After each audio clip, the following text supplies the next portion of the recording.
ақиқатты ашып берген адамға үш тәулікке отырғызу қандай нақақ жала, өздеріңіз көріңіздер. Мен сондықтан да бұл Арман Тұрғынбаевқа наразылық білдіремін. Оның тағдан менің тағдырымды шешуіне. Өйткені бұл әділетсіз сот, әділетсіз шешім қабылдайтын сот. Ал енді жаңағы мына неге келетін болсақ, шындығында бұл сот әкімшілік сот мен ісімді қарамау керек еді. Неге дейсіздер ма?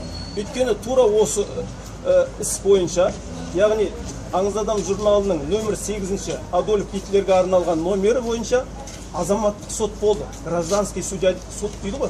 О, ана Алмалы ауданының нөмір 2-ші соты қарады.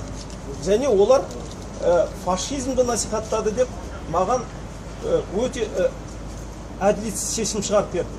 Бірақ оның 13 беттік жасаған жаңағы шешімінде 11 беттік. Барлығы жаңағы қолдан құрастырып жасалғаны және ешқандай қисынға да, заңға да келмейтін ертең ашылады. Сондықтан да бұлар не істейді? Мені қосымша сол журналдың 52 бетінен үзіп алып, 1 беттік Нағашыбай Есмұрзаның Гитлер фашист емес. Және кімнің? Мына Мырзағали Қасен, Қарағанды университетінің профессоры.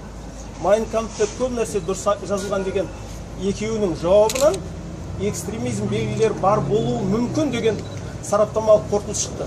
Яғни жаңағы бар емес, болуы мүмкін. Міне сол бойынша бұлар үзіп жұлып алып, екінші әкімшілік сотқа беріп отырмын. Бұл барып тұрған заңсыздық. Бұндай сот болмау керек. Ал бұлардың мақсады просто мені қайта-қайта сағағы соттап, әбден шаршату және Кремльге есеп беріп отыру. Өйткені бәріңізге белгілі, осы шу көтерілгеннен кейін 18 сәуірден кейін 20-сы күні ма, 21 күні ма, Ресейдің сыртқы істер министрлігі соғыс жағдайындағыдай Қазақстанға наразылық нотасын жіберді. Және бүйтіп жазды ол жерде. Қазақстан территориясында мұндай журналды шығуға тиіс еместер.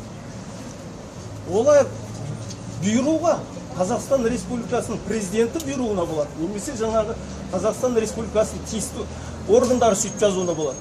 Ал олар бізді басынып, яғни біздің Қазақстанның ішкісіне қол соғып отыр. Бұндай журнал шығуға тиіс емес дейді. Біріншіден олардың бірде-біреу қазақша оқи алмайды да. Және бір масқарасы шыққан сол 13 ардагердің мені сотқа берген. Бірде-біреу қазақша білмейді. Қазақша журналды оқып көрмеген, оны дәлелдеді журналистер. Ардагерлер үйіне барып. Міне осындай масқара сот болып жатыр.